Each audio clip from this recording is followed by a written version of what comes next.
നമ്മുടെ നാട്ടിൽ ഈർപ്പമുള്ള മണ്ണിൽ സുലഭമായി വളരുന്ന ചെടിയാണിത്. ഇഞ്ചിയുടെ വർഗത്തിൽപ്പെട്ട ഒരു ചെടിയാണിത്. മലഇഞ്ചി, റെഡ് ജിഞ്ചർ, കാട്ടിഞ്ചി, pinecone ginger, ginger shampoo plant ഇങ്ങനെ പല നാട്ടിലും പല പേരിലൊക്കെയാണ് ഈ ചെടി അറിയപ്പെടുന്നത്. സാധാരണ ഇഞ്ചി തൈകളെക്കാളും ഇലയും തണ്ടും കുറച്ചും കൂടി വലിപ്പം ഉണ്ടാവും. ഏകദേശം 1.5 മുതൽ 2 മീറ്ററോളം ഉയരത്തിൽ ഇവയുടെ തണ്ട് വളരുന്നു. സാധാരണയായി എപ്പോഴും നനവുള്ള മണ്ണിലാണ് ഇവ നന്നായി വളരുന്നത്. എന്നാൽ ഈ ചെടികൾക്ക് അധികം സൂര്യപ്രകാശത്തിന്റെ ആവശ്യവുമില്ല.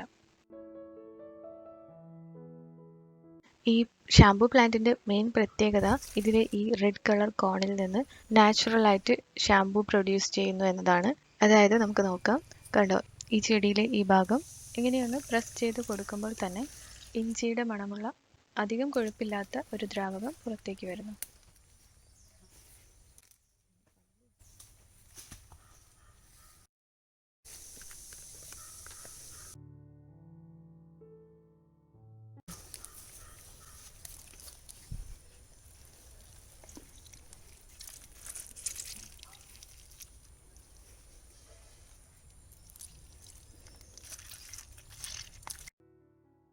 വളരെ ഈസി ആയിട്ട് തന്നെ നമുക്കിതിങ്ങനെ പിഴിഞ്ഞെടുക്കാം.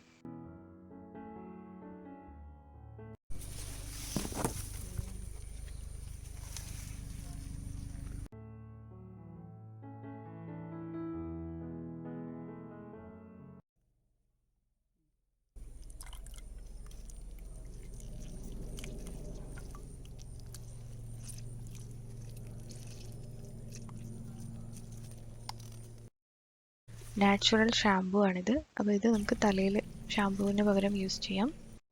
ഇതിലേക്ക് ഇനി ഒന്നും ആഡ് ചെയ്യേണ്ട. ഇത് ഇങ്ങനെ തന്നെ നമുക്ക് തലയിൽ തേച്ച് പിടിപ്പിക്കാം. എന്നിട്ട് ഒരു 1/2 മണിക്കൂറിന് ശേഷം വാഷ് ചെയ്യാം.